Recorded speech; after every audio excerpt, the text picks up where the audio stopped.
नमस्कार भक्तों। आइए आज हम गणेश चतुर्थी व्रत की 4 प्रमुख कथाएं सुनते हैं।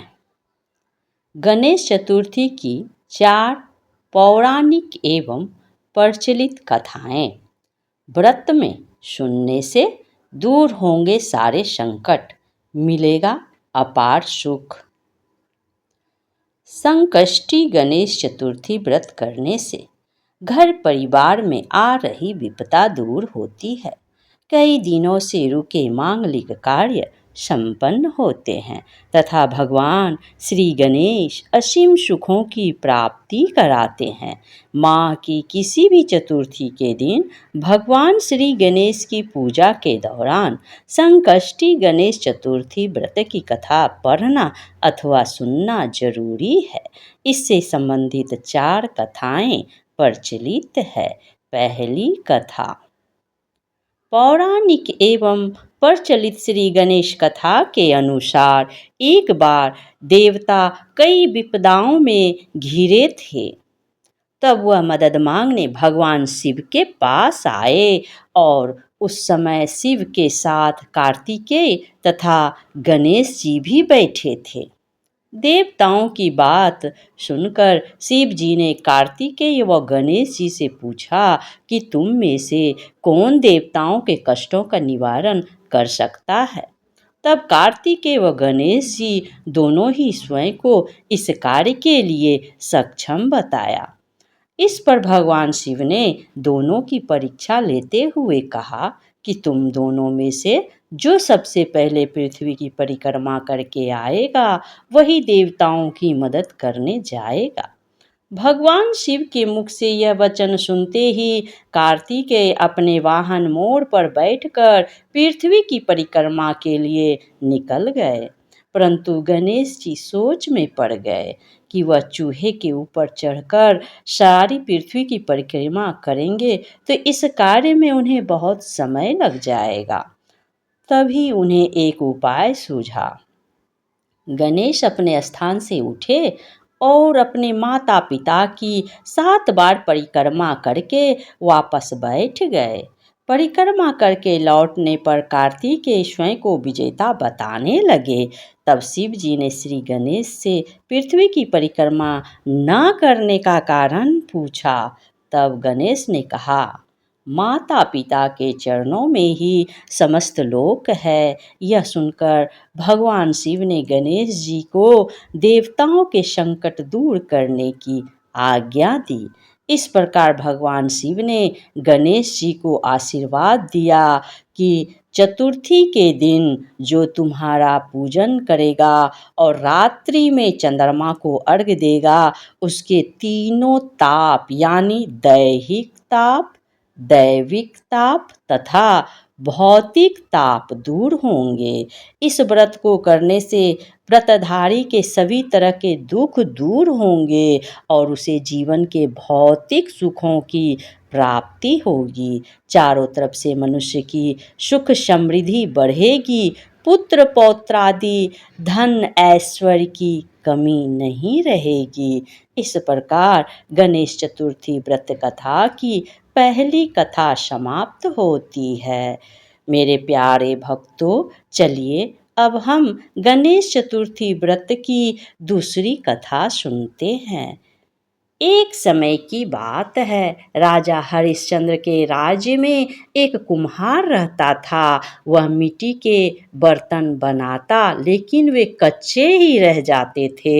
एक पुजारी की सलाह पर उसने उस समस्या को दूर करने के लिए एक छोटे बालक को मिट्टी के बर्तनों के साथ आवा में डाल दिया।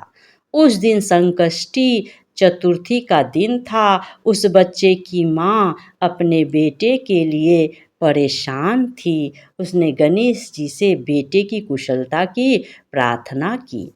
दूसरे दिन जब कुम्हार ने सुबह उठकर देखा तो आवा में उसके बर्तन तो पक गए थे लेकिन बच्चे का बाल बांका भी नहीं हुआ था। वह डर गया और राजा के दरबार में जाकर सारी घटना बताई।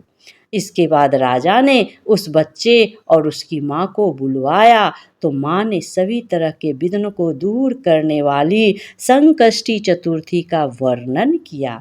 इस घटना के बाद से महिलाएं संतान और परिवार के सौभाग्य के लिए संकट चौथ का व्रत करने लगी।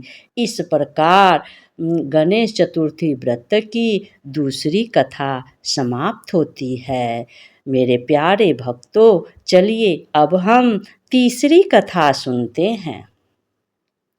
एक समय की बात है, विष्णु भगवान का विवाह लक्ष्मी जी के साथ निश्चित हो गया। विवाह की तैयारी होने लगी। सभी देवताओं को निमंत्रण भेजे गए, परंतु गणेश जी को निमंत्रण नहीं दिया। कारण जो भी हो रहा हो, अब भगवान विष्णु की बारात जाने का समय आ गया। सभी देवता अपनी पत्नियों के साथ विवाह समारोह में आए। उन सब ने देखा कि गणेश जी कहीं दिखाई नहीं दे रहे हैं। तब वे आपस में चर्चा करने लगे कि क्या गणेश जी को नहीं न्योता है या गणेश स्वयं जी नहीं आए हैं। सभी को इस बात पर आश्चर्य होने लगा। तभी सबने विचार किया कि विष्णु भगवान से ही इसका कारण पूछा जाए। विष्णु भगवान से पूछने पर उन्होंने कहा कि हमने गणेश जी के पिता भोलेनाथ महादेव को न्योता भेजा है। यदि गणेश जी अपने पिता के साथ आना चाहते तो आ जाते। अलग से न्योता देने की कोई आवश्यकता भी नहीं थी। दूसरी बात यह है कि उनको 1.25 मन मूंग, 1.25 मन चावल, 1.25 मन घी और 1.25 मन लड्डू का भोजन दिन भर में चाहिए। यदि गणेश जी नहीं आएंगे तो कोई बात नहीं है। दूसरे के घर जाकर इतना सारा खाना पीना अच्छा भी नहीं लगता।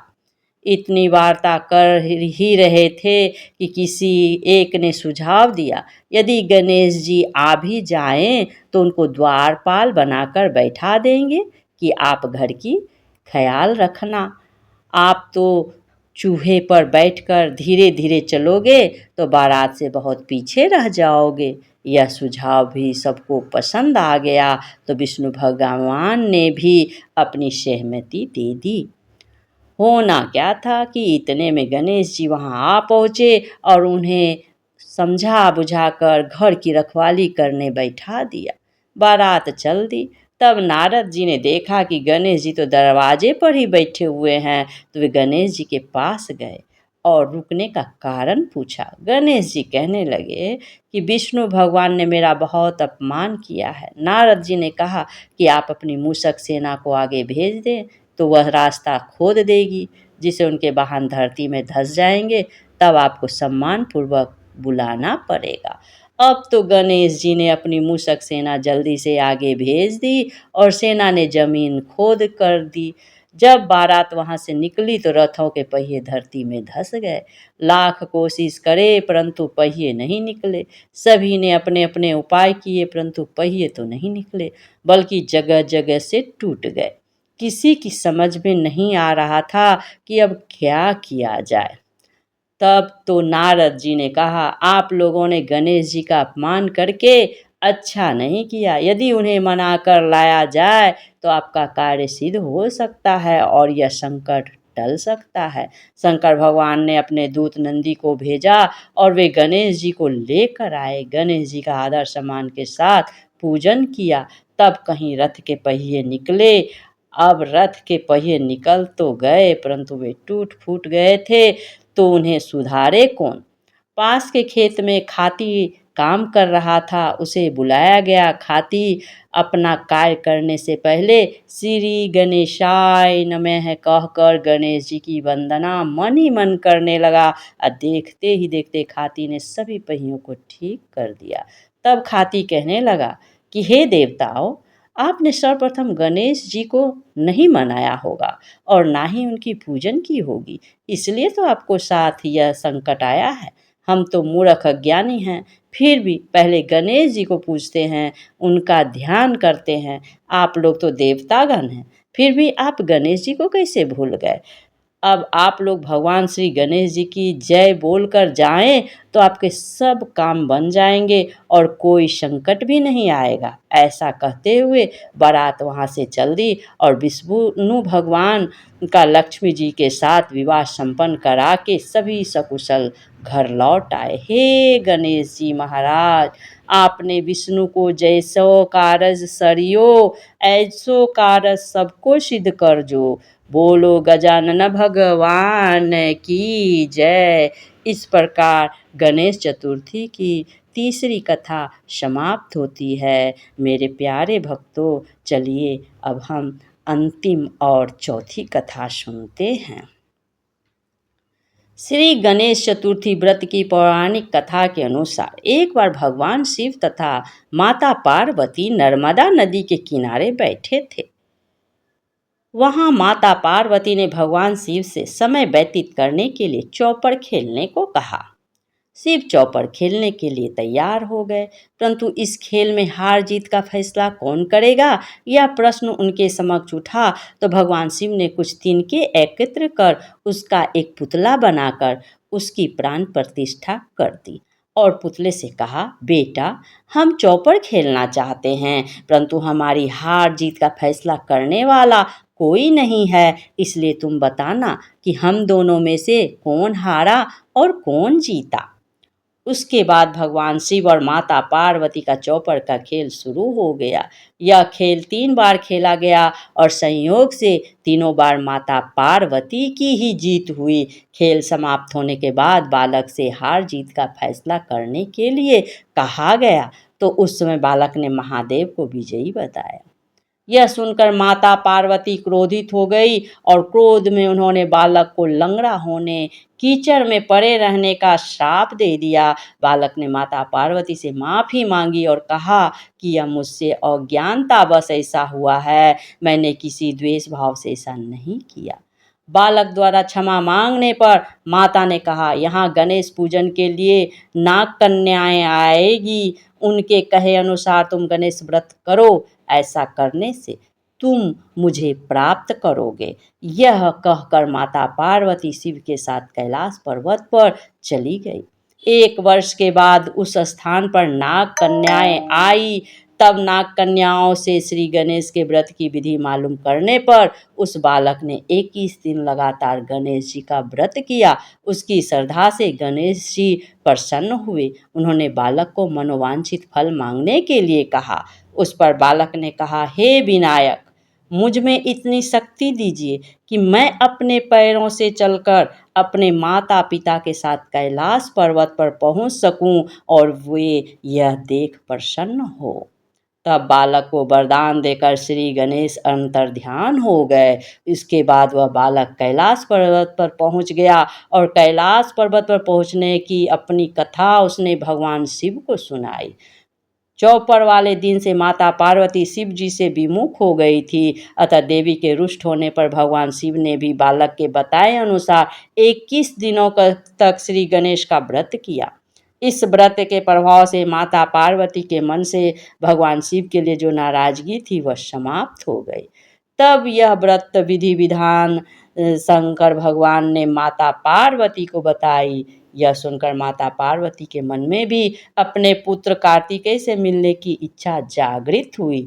तब माता पार्वती ने भी 21 दिन तक श्री गणेश का व्रत किया तथा दुर्वा फूल और लड्डुओं से गणेश जी का पूजन अर्चन किया। तब 21वें दिन कार्तिकेय स्वयं माता पार्वती से आ मिले। उस दिन से श्री गणेश चतुर्थी का यह व्रत समस्त मनोकामनाओं की पूर्ति करने वाला व्रत माना जाता है। इस व्रत को करने से मनुष्य के सारे कष्ट दूर हो कर मनुष्य को समस्त सुख सुविधाओं की प्राप्ति होती है। इस प्रकार गणेश चतुर्थी की चौथी कथा समाप्त होती है। हमारे प्यारे भक्तों, आपको ये कथा कैसी लगी एक कमेंट करके अवश्य बताइएगा और हाँ, हमारा चैनल लाइक करें, शेयर करें और सब्सक्राइब करें।